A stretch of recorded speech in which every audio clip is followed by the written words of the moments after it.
JD. Ang kwentong ito ay hango sa totoong buhay. Mula ito sa isa nating kabayan na itago na lamang natin sa pangalang Ken. Taong 1980. Samar. Nang makitang nakatitig si Lolo Juan sa kapitbahay, namuo sa isipan ang susunod na mangyayari. Nasanay si Ken sa ugaling ito ng matanda na kapag may bagong salta sa lugar, pakikiramdaman, kikilalanin ang buong pagkatao. Kahit hindi ito makausap ng personal, isang tingin, mahuhulaan kung anong klase ng tao. Ito ang isa sa kakayahan na manghang-mangha ang binata. Maya-maya pa, naramdaman niya na nagkarga ito ng orasyon.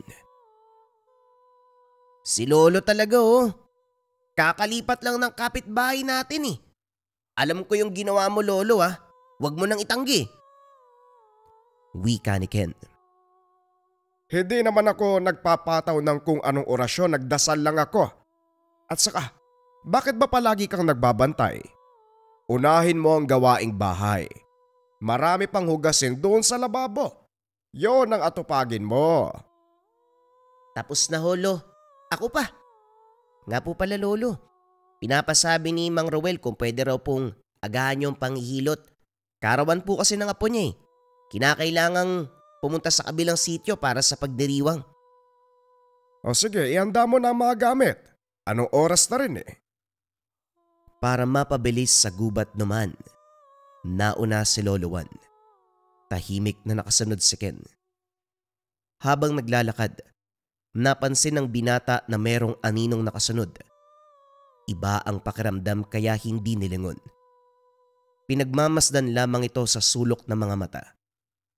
Kung ilalarawan, may hahalin tulad sa tao ang hubog, pero may kaunting diferensya lang sa muka. Hindi sigurado, pero parang pugot ang ulo. Nagpatuloy sa paglalakad. Nakalayo na pero nakasunod pa rin ang nilalang. Maya-maya pa, may maririnig na mahinang pag-ubo. Nang makaliko patungo sa tahanan ng kliyente, lumingon si Ken. Sumingkit ang mga mata para aninagin ang anino sa unahan. Sa puntong ito isang tao ang nasipat. Nakatalikod kaya hindi rin mamukaan. Nagkipit balikat ang binata.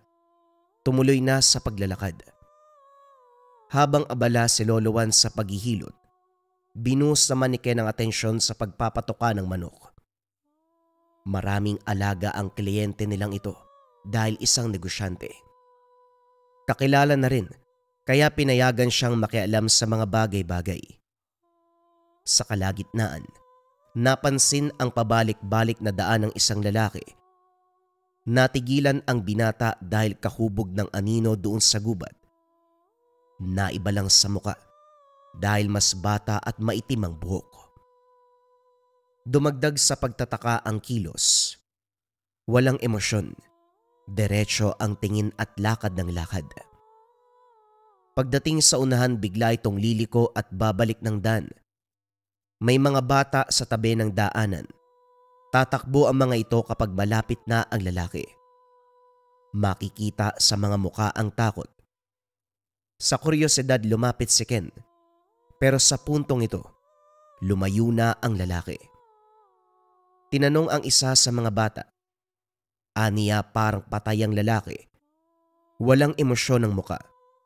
Ang mga mata ay parabang wala ng buhay. May napansin ding amoy. Dagdag pa ng bata. Ito ang unang pagkakataon na nakita sa lugar. Tumango si Ken.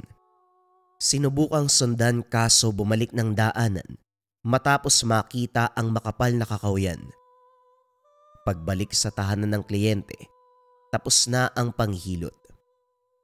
Naimbita ng merienda. Tuwang-tuwa habang nakakausap ang matanda. Hindi nagtagal. Napawi ang saya ng ibahin ng usapan. Pare, nakaabot ba sa inyo yung lalaking patay na naglalakad? May napansin kasi ako kamakailan lang. Isang lalaki. Walang emosyon, naglalakad lang sa daan.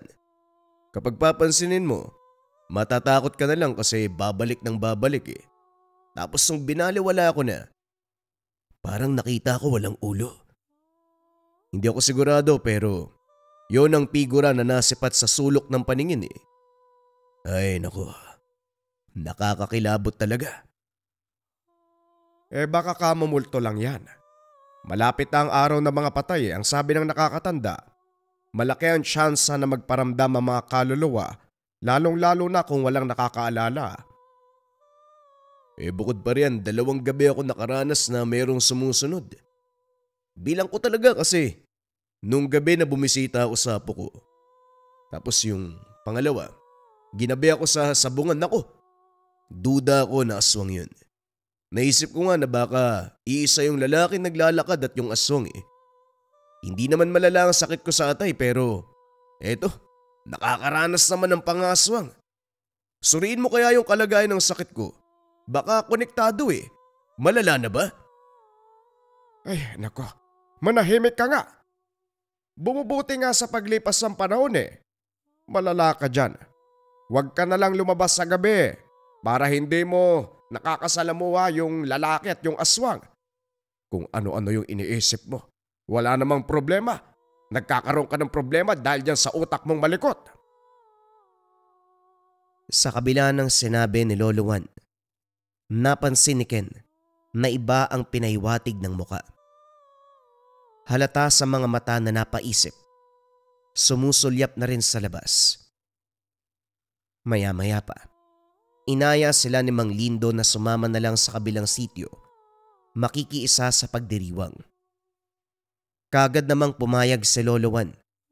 Lingid sa kaalaman, ganadong-ganado ito kung salo-salo ang pag-uusapan. Masaya ang takbo ng kaganapan. Inuman, sayawan, kainan at kantahan. May kaya ang pamilya kaya bongga ang selebrasyon. 18 kaarawan ng dalaga at parte ng pagdiriwang ang tinatawag na 18 Roses. Kung saan isinasayaw ng 18 kalalakian ang may kaarawan, kabilang ang paghahandog ng bulaklak. Kaso nga lang pumili ng karagdagan dahil kinulang sa kalalakihan.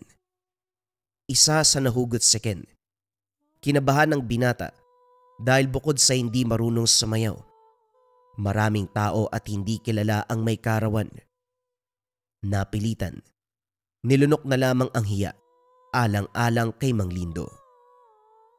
Naaliw ang binata, namangha sa banda na siyang tumutugtog, nagbibigay buhay sa pagdiriwang. Sinasabayan ng indayog ng piling mananayaw. Nang siya na ang sasayaw, hindi may tago ang kaba. Mabuti na lang mabait ang dalaga. Makaraan ang ilang beses na pag-indak. Palipat-lipat ang tingin sa magkabilang direksyon, kasabay ng pagtataka at takot. Sa natatandaan ni Ken, hindi aabot sa 50 katao ang imbitado. Subalit ngayon, lampas 100 kahit hindi bilangin. Sa dulo medyo madilim dahil hindi naabot ng ilaw.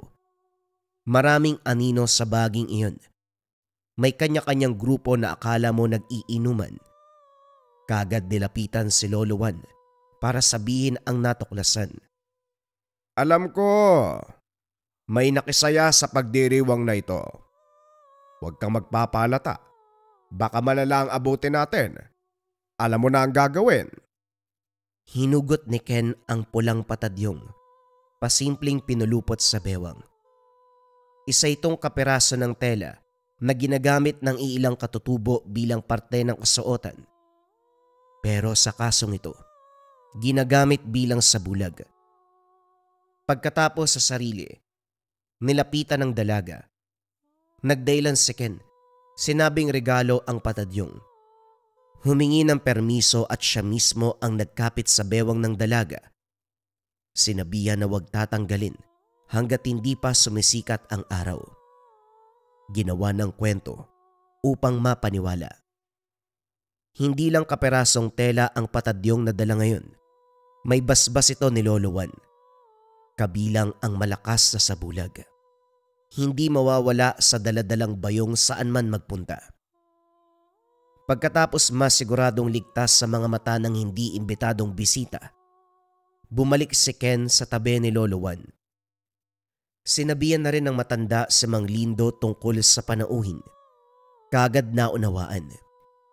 Naging maingat sa kilos. Hindi pinahaba ang selebrasyon. Pagkatapos ng paghandog regalo, tinapos ang pagdiriwang kahit tutol ang karamihan. Kagad pinapasok sa loob ang lahat. Naiwan sa labas sila Lolo Juan at Ken na nagkukunwaring tagaligpit. Habang nililinis ang kalat, sinasabay ang pag-oorasyon.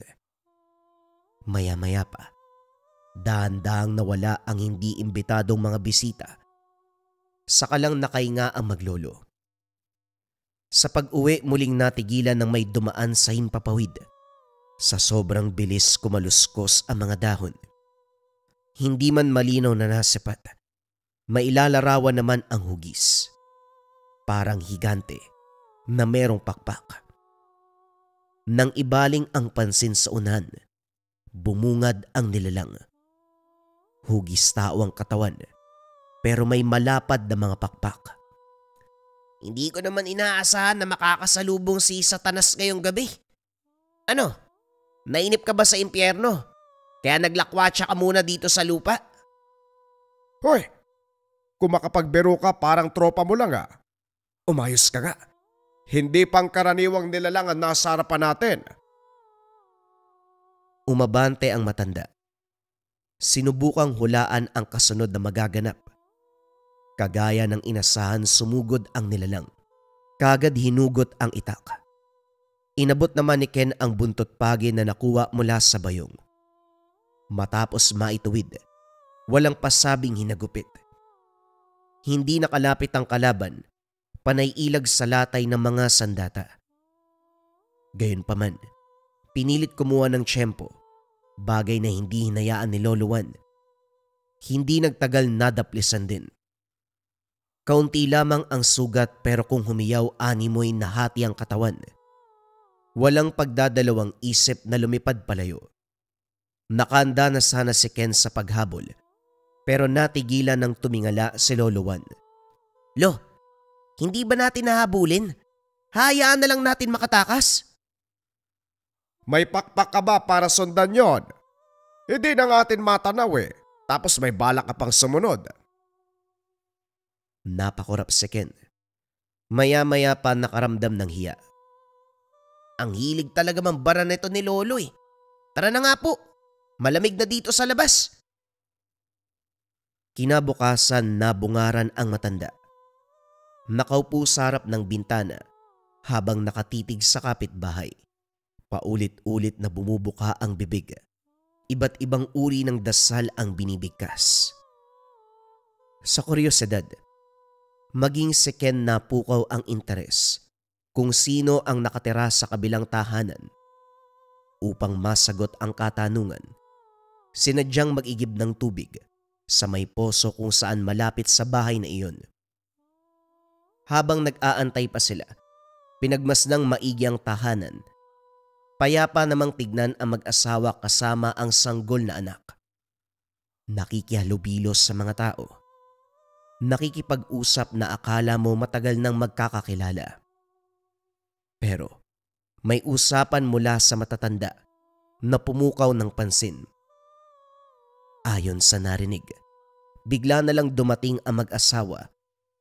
Napagtanto na lang ng lahat na may tao na sa tahanan. Matagal nang sarado ang bahay na yon, magmula sa araw na namayapa ang matandang may-ari. Kung pag-uusapan ang angkan ng may-ari, malas kong ituring. Malaking pamilya na magkasama sa iisang bubong, pero halos taon-taon may isang namamatay.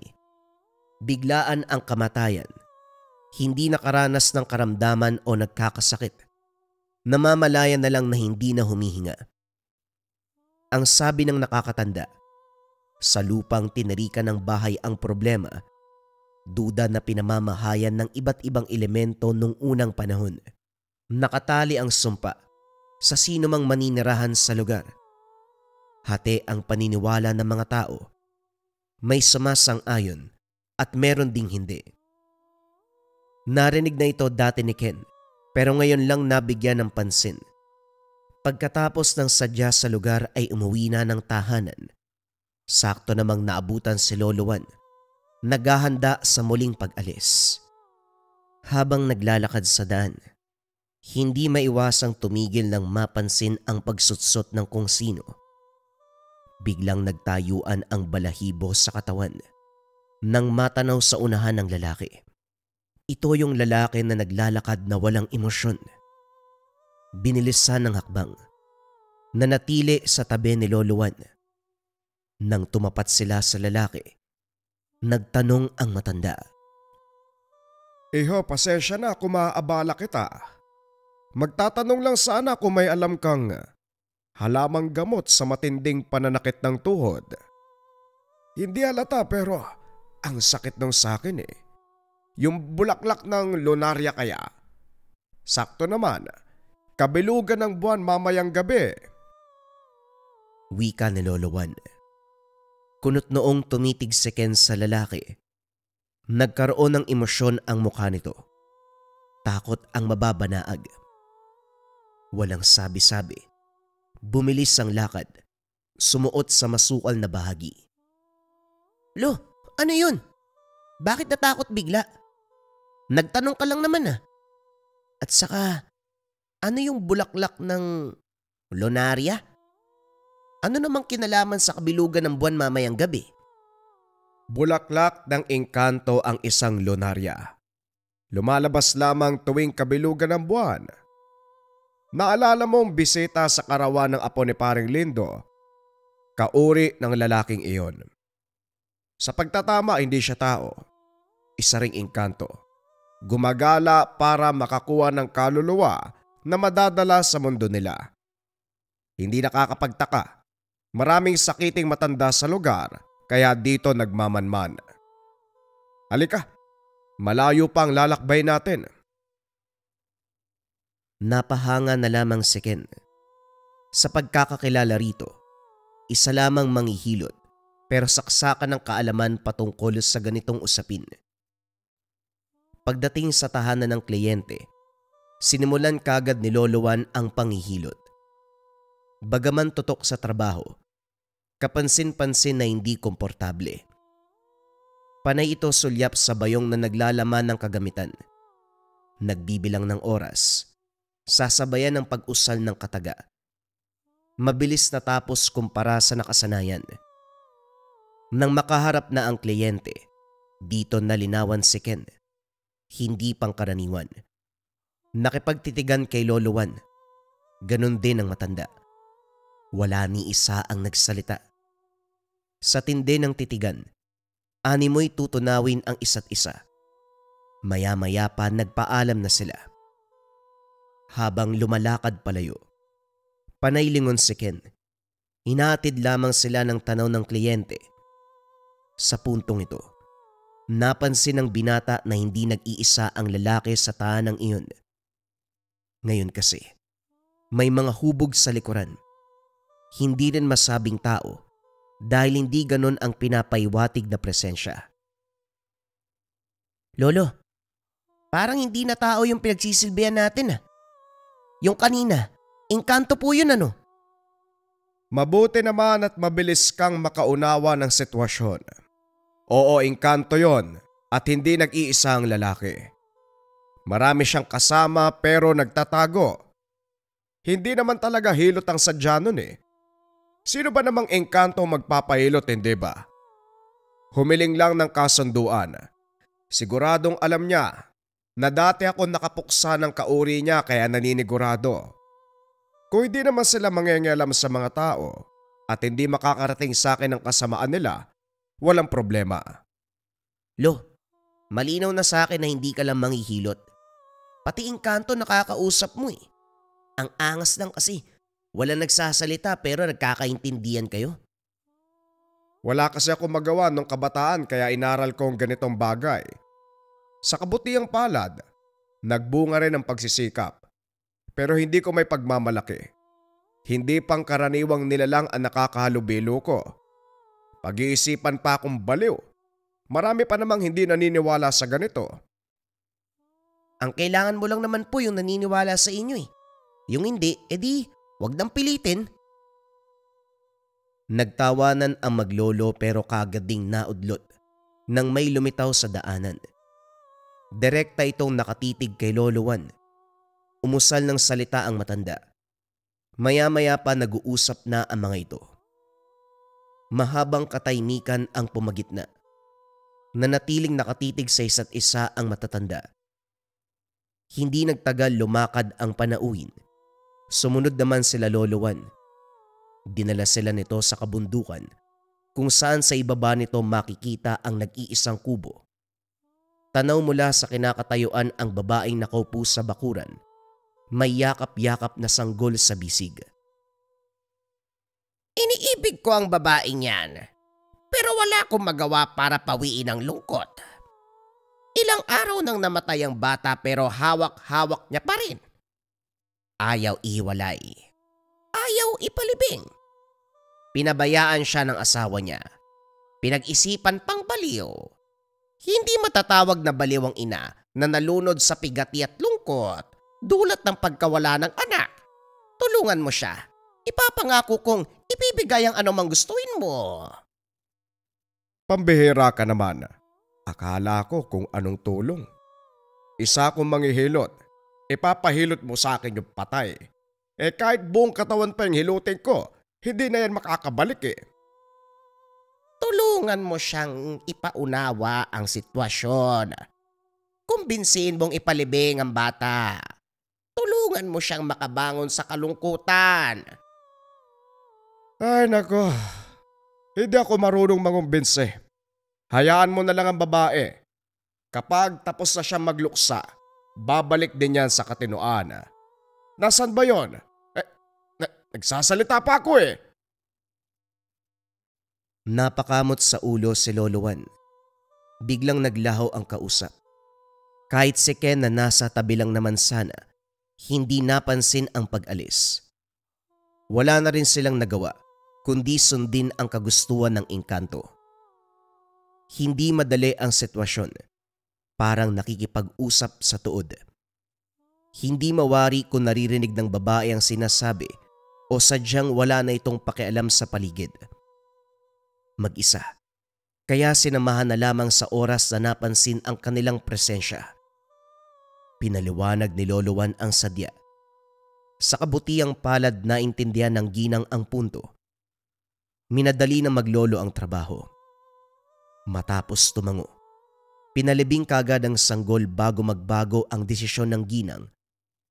Nang maayos ang kalagayan saka nagpaalam.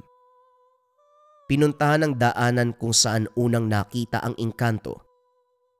Lumabas ito. Labis ang pagpapasalamat. Nagtanong ng kapalit, pero humindi si Lolo Juan. Masaya na siyang makatulong. Ipagpapaliban ko na lang muna siguro yung pagbisita sa mga kliyente. Kung sino-sinong elemento, nila lang yung nakakasalamuha natin kung ano-ano yung pinapagawa. Apo, pagkatapos mong magpahinga, kumuha ka ng niyog. Gagawa ko ng lana mamaya. Tumalima sa utos ang binata. Isinugbit ang itak sa tagiliran. Nagbitbit ng bangkat. Walang tao sa niyoga ni Mang Tumi, kaya sinipit na lamang sa pintuan ang bayad. Tumuloy sa pagkuha. Sa kalagitnaan natanaw sa unahan ang mga batang naglalaro. Nagkakantahan ang mga ito. Sinabayan naman niya. Birit na birit ng madama ang kanta. Pero natigilan ng mapagtantong nakatingala sa kanya ang mga ito.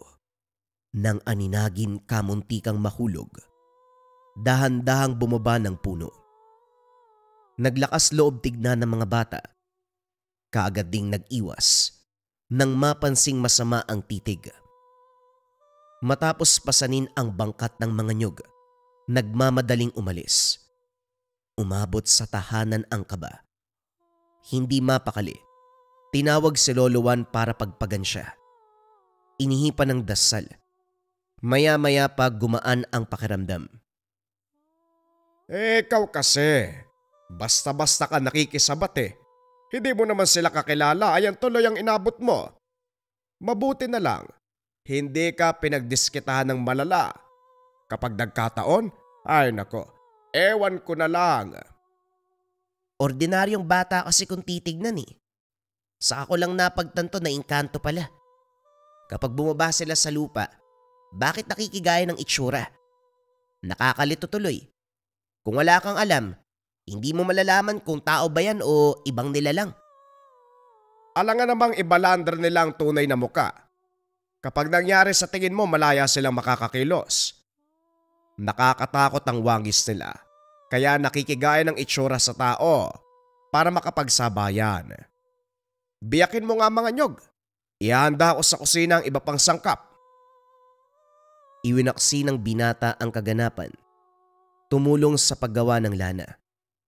Kaso masyadong mapaglaro ang pagkakataon. Habang nagbubunot ng nyog sa labas, nasipat ang isa sa mga bata.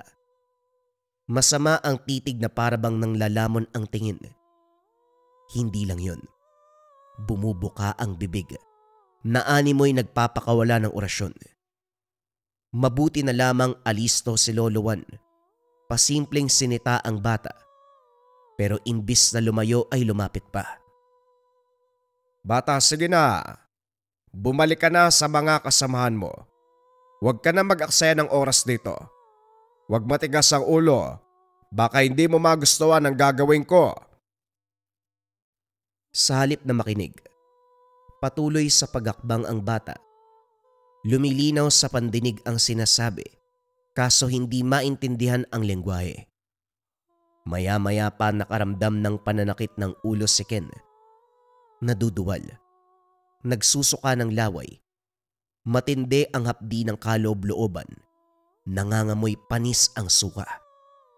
Kinontra ni Lolo Juan pero masyadong malakas ang bata. Dinaan na rin sa pakiusap pero ayaw paawat. Kahit hagupitin pa ng patalim o buntot pagi ay hindi natitinag. Tinabunan ng patadyong ang ulo ng binata. Dito lang natigil. Pero bumaling ang atensyon kay Lolo Juan. Sasambit na sana ito pero nagulat na lang nang magbago ang reaksyon.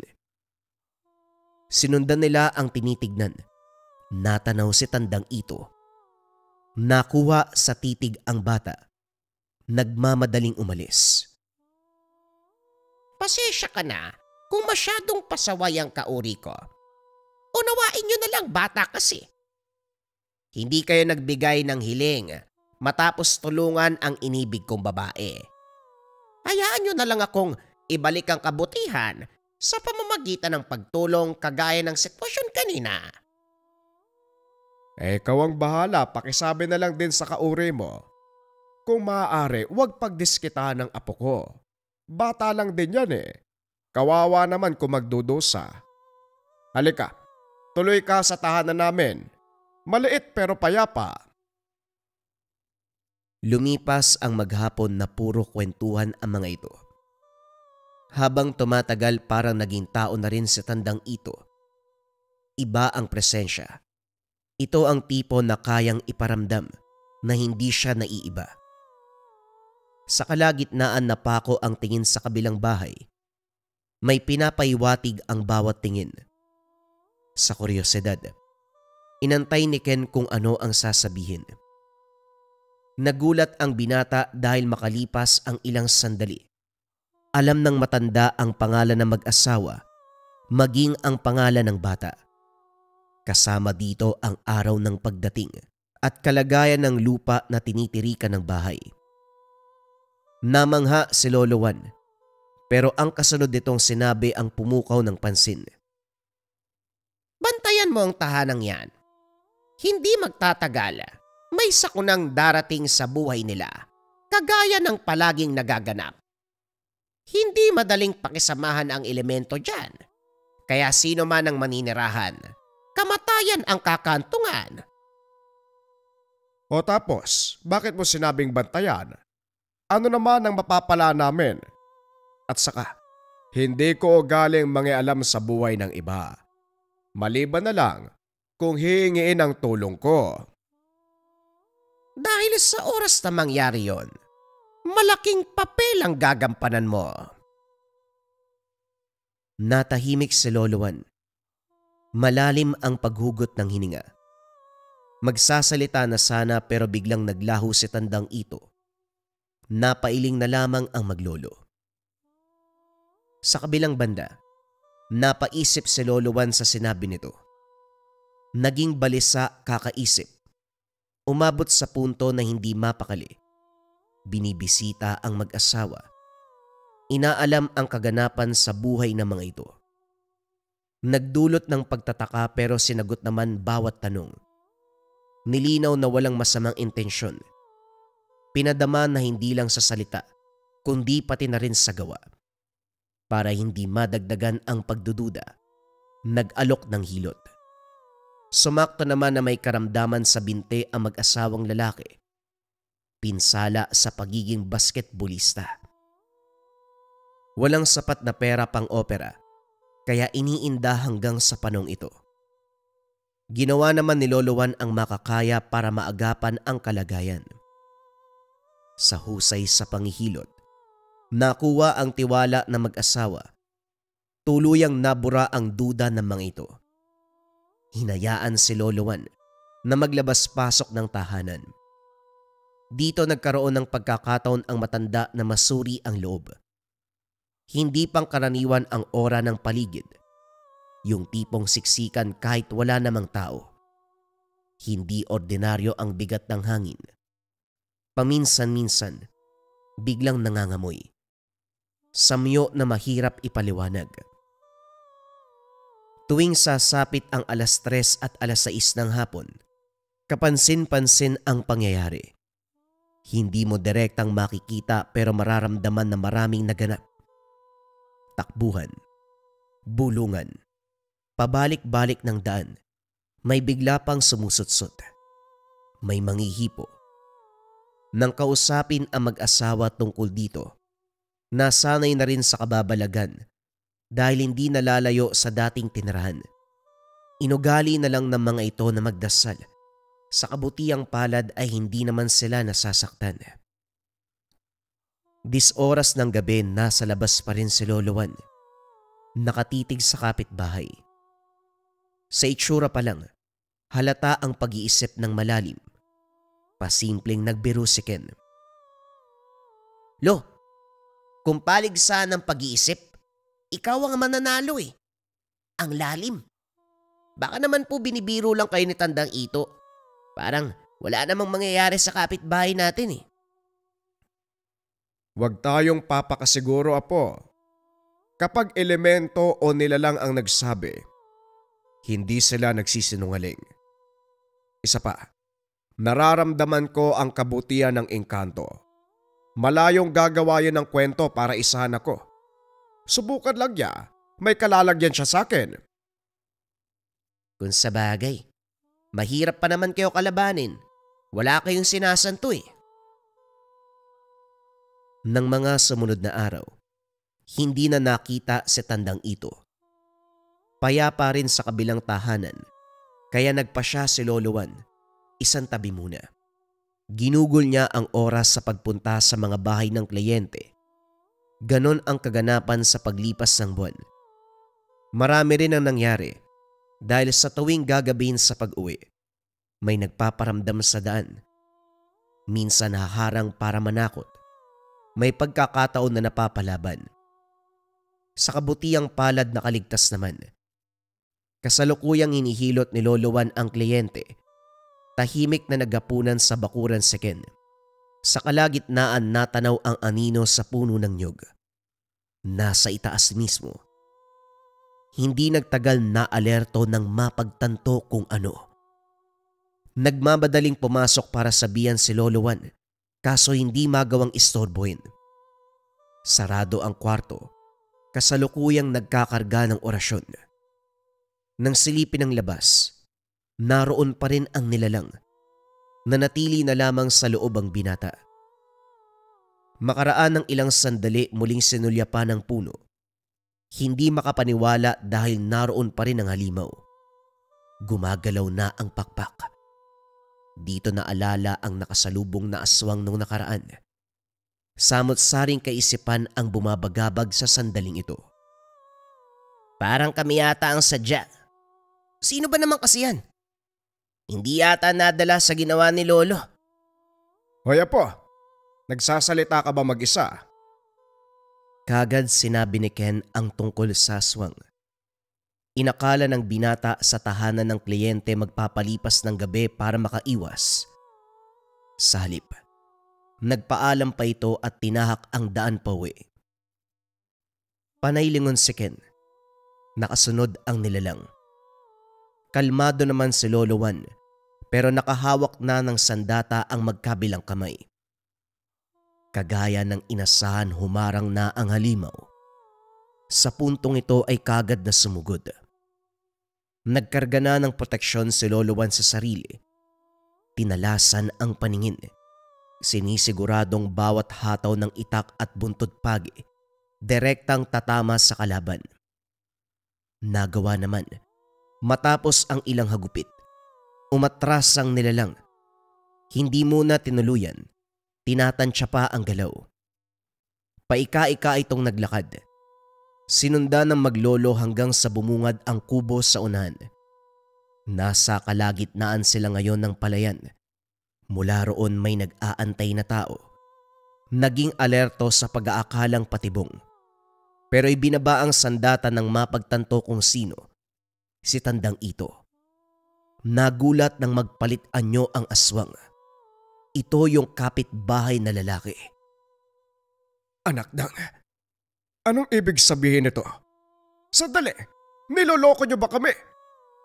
Naalala mo ba ang sinabi ko na malaking papel ang gagampanan mo sa mag-asawang yan? Ito na yun, Juan. Si Ariel ang magpapaliwanag sa'yo. Nagsalita ang lalaki. Detalyadong pinaliwanag ang buhay. Dito na pag-alamang nayanggaw ang kapitbahay. Binalikan ng aswang. Inalok na sumali sa angkan. Umayaw si Ariel pero hindi sila tinigilan. Humantong sa punto na lumipat ng tirahan. Mula Antique patungo rito sa Samar. Inakalang nakatakas sa panganib subalit gaano mang kalayo ang narating. Nasusundan pa rin. Kamakailan lang natunton at magmula sa araw na yon hindi tinantanan. Sa kalagitnaan ng paghahamak ng kalaban, lumitaw si Tandang Ito na siyang sumaklolo kay Ariel. Ito ang simula ng pagkakaibigan. Nangako ang matandang nilalang na tutulong at hindi lang siya. Idinamay sa responsibilidad si Lolo Juan, bagay na hindi maintindihan ng manghihilot. Teka lang, nagtutulungan na kayo eh. Huwag niyo na akong isali. Baka nakakalimutan niyo isa akong manghihilot. Hindi ako mandirigma na sasabak sa anumang laban. Kailangan ka namin dahil hindi pangkaraniwan ang kalaban. May karunungan kagaya mo ang taong yon, kaya mainam na makasama ka namin. Mapapadali ang lahat kung magkakatapat ang parehong may kaalaman. Anong klase ba ng kalaban kasi yan? Manghihilot din ba? Ano yon? Hihilutin namin yung isa't isa. Hindi po ito oras ng pagbibiro. Seryosong usapan po ito, Manong. Malaki ang tiwala ni Tandang Ito sa kakayahan nyo. Kaya ganun din po ako. Tulungan nyo naman po kami. Yung pamilya ko. Ako lang ang nayanggaw sa amin. Tao ang mag-ina ko. Kahit alang-alang sa kaligtasan nila. Hindi mo ko madadaan sa pangungonsensya. Kailan ba ang laban na makapaghanda muna ako? Lumiwanag ang mukha ng mga ito nang marinig ang sinabi ni Lolo Juan. Kapag kasi kaligtasan ng tao ang pag-uusapan, hindi magdadalawang isip sa pagtulong. Pinagplanuhan ang lahat. Nag-aantay na lamang ng tamang oras. Nagkasundo sa mga gagawin, kaya kanya-kanya muna sa pag-uwi. Malalim na ang gabi pero hindi pa rin makatulog si Lolo Juan. Binabagabag sa ideya ng makakalaban. Malinaw ang pagkakasabi ni Tandang Ito na katulad niya ng kakayahan ng kalaban. Hindi maiwasang mapaisip kung sino sa milyong tao ng bansa ang may kagaya ng abilidad. Ugali din ng matanda ang hindi magpatalo. Kaya naman binuksan ng kaban. Hinalungkat ang mga gamit. Binuklat ang mga libreta. Muling inaral ang iba't ibang orasyon at dasal. Aktwal pang ginawa ang mga ritual para malaman kung gaano kalakas ang kargada. Sa kabilang banda, naalimpungatan si Ken sa kakaibang ihip ng hangin. Mabigat sa pakiramdam. Umabot sa punto na hindi makahinga. Pagtingin sa kwarto ni Lolo Juan, napakamot na lamang ng ulo. Si Lolo talaga mahusay na, nagsasanay pa. Nabulabog tuloy yung pagtulog ko. Matagal ako makakatulog uli nito eh. Mapupuyat na naman ako eh. Naupo na lamang sa kusina.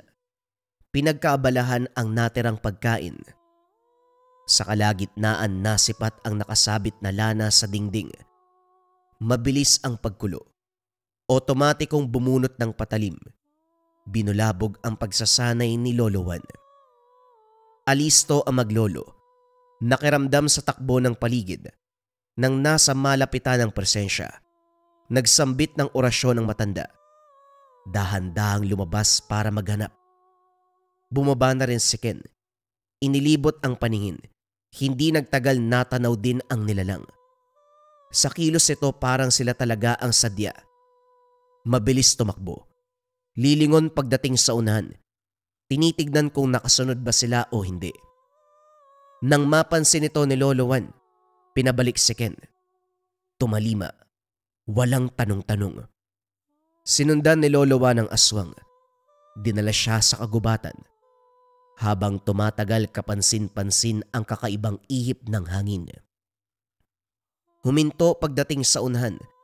Muling umusal ng orasyon. Nilapatan na rin ang itak at buntot pagi. Maya-maya pa kaliwat kanan ang hagupit. Hindi mabilang na uwak ang umaatake. Sa kabutiang palad nagawa namang itumba isa-isa, pero hindi maiwasang mapuruhan. Nadaplisan sa mata, sugatan ng braso, naligo sa ipot ng mga ito. Habang nililinisan ang sarili, tumakas ang aswang. Hindi na rin naisip pang habulin sa kalagayan. Sumaklolo si Ariel nang matanaw siyang paika-ikang naglalakad. Inalalayan at ginamot ang sugat. Tama si tandang ito. Hindi pangkaraniwan ang kalaban. Yung kanina, naramdaman ko kung gaano kalakas. Bakit nyo naman po kasi sinundan? Sana inayaan nyo na lang. Hindi naman yun makakapambiktima dito eh. Maingat yun. Hindi aatake kapag maraming bahay sa paligid. Hanggang pagpaparamdam lang. Ang ipinagtataka ko, parang ako talagang nais makaharap eh. Wala ka bang impormasyon tungkol sa kanila? Kahit katiting pwede na. Sa pagkakalam ko, doon sa kabundukan pansamantalang nagtatago. Hindi naman sila magtatagal dahil tatrabahuin ako sa lalong madaling panahon. Itinakas ko na rin yung mag-ina ko. Oh, bakit hindi ka nalang sumama? Magpakalayo-layo kayo para hindi na mahanap. Kahit saan man ako magpunta, matutuntun pa rin nila ako eh. Mag-ina ko lang ang nagtago. Ako, kakarapin ko sila sa tulong nyo ni tandang ito. Kung patuloy akong tatakbo, hindi matatapos ang sitwasyon. Hanga rin ako sa iyo ha. Pero sagutin mo muna ang tanong ko. Paano mo itinago ang pagkatao mong aswang? Kahit ngayon nga hindi ko maramdaman na aswang ka eh. May ginagamit ka ba? Meron ho. Mataas na uri ng sabulag naming mga aswang. Panlaban sa mga taong may karunungan. Pero hindi po nito matatakasan ng kapwa aswang. Humaba ang usapan nang lumitaw si tandang ito. Tuloy ang plano at paghahanda. May bitbit na impormasyon ang matandang elemento. Natunton ang lungga ng kalaban. Kagaya ng sinabi ni Ariel, nagtatago sa kabundukan. Dagdag pa ni tandang ito. Sinamantala ang pagkakataon na nandito sa lugar. Sinabayan ng pambibiktima. Ilan sa mga magkakahoy at buntis na napadaan ang nadali. Sa pagsapit ng napag-usapang araw, sabay-sabay na pinunta ng kabundukan, pero magkaiba ang direksyon ng mga ito. Si Ken ay naiwan sa paanan ng bundok. Sa gawin ni Lolo Juan, tanaw ang iilan sa tauhan. Hindi naman sila aabot ng 10. Agaw atensyon ang lalaking maputi ang buhok. Mas malaki ang hubog at mas matangkad kumpara sa mga kasamahan. Malakas ang presensya nito. Tahimik sa sulok, nagsasanay ng espiritual na lakas. Nakapwesto na rin sa magkabilang direksyon sina Ariel at Tandang Ito. Bago magbigay hudyat, may dumating na mga tauhan. May bitbit na walang malay na lalaki. Pinuno, may nakuha kaming isa. Tapos na ang pagsasalin dito, kaya dinala namin sa'yo. Mungkahi ko, isama natin siya para maiwasang maulit ang nangyari kay Ariel. Kung hawak natin sa liig una pa lang, hindi tayo susuwayin pagdating ng araw. Mahusay ka mag-isip. Ikulong muna ang isang yan. Kumilos na rin ang iba. Hanapin ang Ariel na yon at kung pwede patayin na lang siya. Balita ko may anak yun, kunin niyo ang bata. Kung hindi natin makukuha ang ama, bumaling tayo sa anak. Wika ng lalaki na maputi ang buhok. Nang marinig ang usapan, tinaas ni Lolo Juan ang sabulag para manatiling hangin sa paningin ng mga ito. Gayon din si Tandang Ito at Ariel. Pinanood muna ang galaw ng mga kalaban bago tsumempo. Nang umalis ang karamihan, humudyat ang matanda. Nagpalit anyo si Ariel. Nauna itong sumugod habang si Tandang Ito ginamit ang kapangyarihan para manipulahin ang mga kalaban. Naagaw ang atensyon ng pinuno. Natuwa nang makita si Ariel. Naupo sa tabi. Pinapanood ang laban. Hindi may tatanggi ang lakas ng kabilang panig. Hindi umubra ang lakas si Ariel, maging ang inkantasyon ni Tandang Ito. Sumenyas. Dehado sila sa sitwasyong ito. Subalit hindi umatras si Lolo Juan. Nagpakawala ng pangmalakasang orasyon. Napailing sa kalagitnaan dahil malakas ang bakod ng kalaban. Bumaling ang sariling salita. Unti-unting naramdaman ang epekto. Tinigil bago mapuruhan ng sariling atake. Hindi masamang umatras, Juan. Pabalik na lang tayo sa susunod na araw. Marami pang pagkakataon. Hindi na kaya ni Ariel. Nandito na tayo. Tapusin na natin, wala nang atrasan. Wika ni Lolo Juan. Binasag ang sariling sabulag. Inilantad ang sarili sa kalaban. Tinigilan si Ariel. Siya naman ang binalingan ng mga ito. Naligaw kaya Manong. Naroon po ang daan patungo sa bayan. Diretso lang unang lakad. Huwag mong itaboy, Idok. Halika, kaibigan. Inaasahan ko rin ang pagdating mo. Nagtatago ka pa sa tabi-tabi. Hindi ka na lang nagpakita kagad. Halika, mag-usap tayo. Idok, gawan mo kami ng mainom. Hindi na kailangan. Hindi ko galing makipag-inuman sa kampo ng kadiliman. Isa kang puting gabunan pero imbes na kabutihan, inugali mo ang ugali ng kabilang angkan. Karamihan sa mga kalahi mo ay mabuti. Pero iba ka ata. Iba ka ng tinahak na landas. Hindi ako tumatanggap ng pangiinsulto. Kaya mamili ka ng salita mo. Maayos kitang tinanggap sa baluarte ko. Pero binabastos mo ko. Huwag kang umasta na pagmamay-ari mo ang lugar. Baka nakakalimutan mong teritoryo kong inaapakan mo. Pwede kitang patayin ngayon din. Alam ko na meron ka pang mga kasama. Hoy tanda, huwag ka na magtago. Wika ni Agar kay Tandang Ito. Binasag na rin ng engkanto ang sabulag at humarap sa kalaban. Tumayo si Agar. Pinakita ang tunay na anyo. Malaki ang hubog. Mabangis. Nanlilisik ang mga matang nanlalamon. Naglabasan ang matutulis sa pangil. Naghahabaan na makuko. Bago makapagsalita, kunot noong tumingin si Lolo Juan nang maglaho ito. Paglingon bumulwak ng dugo si Ariel. Nangihinang humandusay. Pagbalik ng tingin sa harap, nakangiti ang aswang. Sumugod si Lolo Juan habang kinakalaban ng gabunan. Tinakas si Tandang Ito si Ariel. Sa puntong ito hirap si Lolo Juan.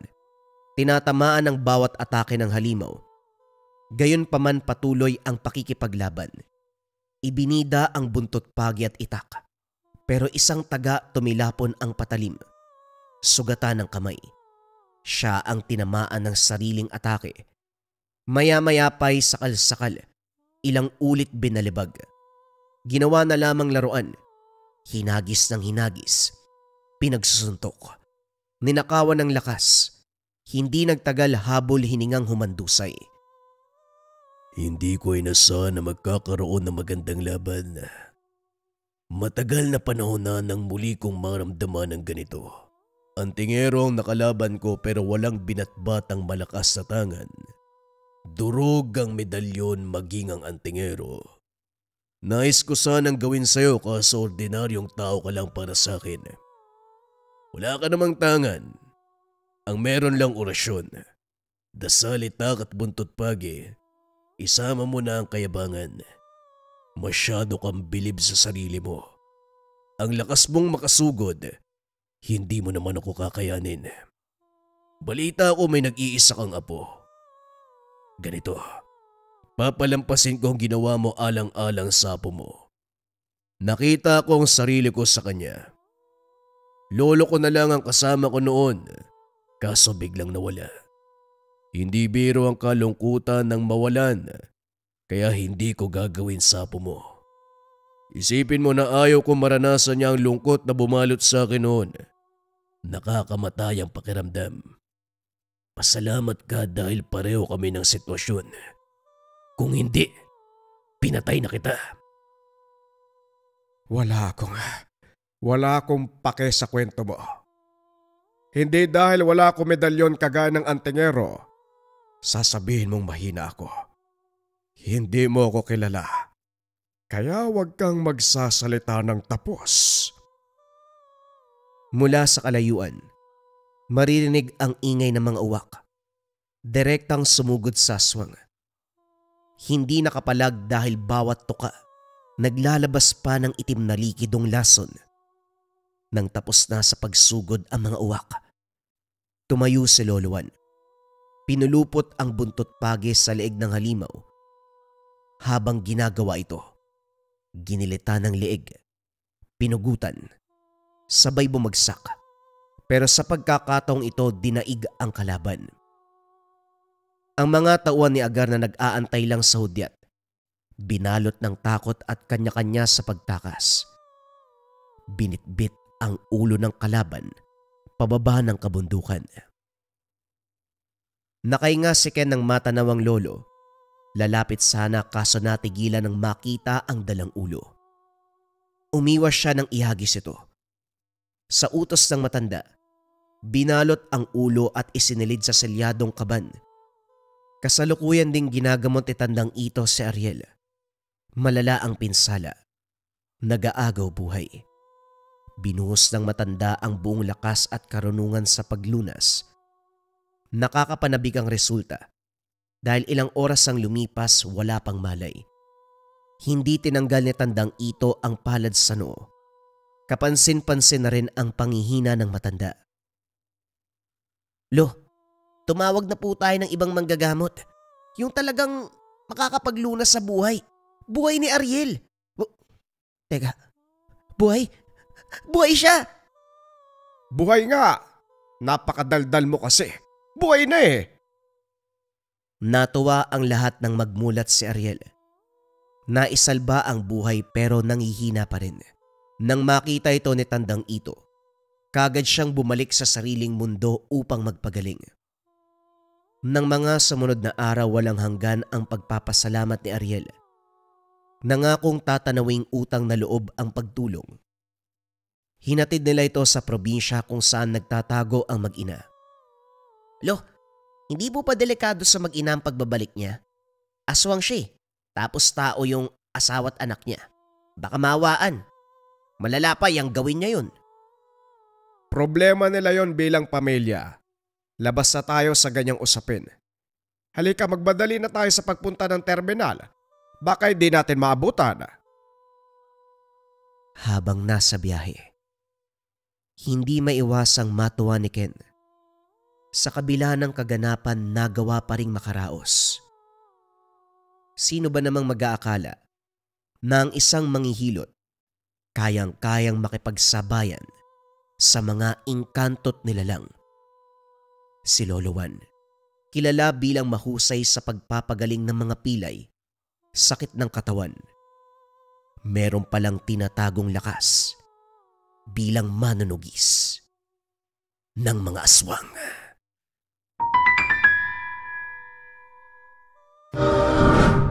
Kabayan, nangangailangan ka ba ng depensa espiritual o baliksumpa? Narito ang Marahuyo Bracelet from Likha Merchandise. Ito yung pinakasikat na bracelet natin ngayon sa Likha. Pero bakit nga ba sobrang sikat ng Marahuyo? Ang Marahuyo Bracelet ay depensa espiritual. Kontra kulam, barang, tigalpo, palipadangin, usog, o kahit anong masamang uri ng sumpa. At yun nga mga kabayan ko, hindi lang siya natatapos bilang pandepensa espiritual. Narito din yung tinatawag nating rebuelta o baliksumpa. Kung ano yung sumpa na ibinigay sa inyo, ibabalik sa taong nagbigay. Hindi pa rin siya doon nagtatapos mga kabayan ko. Ito yung mga patotoo. Minsan ba nararanasan mo kapag natutulog ka, may mga naggagambala, nagigising ka alas 3 ng madaling araw, or meron ka mga sakit, panghihina ng katawan, sakit ng ulo na hindi nalulunasan ng mga medisina. Marami tayong patotoo sa Marahuyo. Pag hawak pa lang nila, naramdaman nila yung kilabot na pakiramdam at nawala yung mga sakit na matagal nang iniinda. Higit sa lahat, nakakatulog ng payapa. At ang pinakasikat na kwento natin mga kabayan, yung mangkukulam na narebuelta. Sa nating kabayan, sinuot niya yung Marahuyo, kinabukasan, na ospital yun ng kukulam sa kanya dahil sa rebuelta. Kung interesado ka sa Marahuyo kabayan, paki-search Likha Merchandise Marahuyo. Kasi marami ng scammers ngayon eh. Make sure dun kayo bibili sa mataas yung ratings, Likha Merchandise at maraming sold. Again, kung interesado ka, i-visit mo lang ang shop ng Likha Merchandise Marahuyo.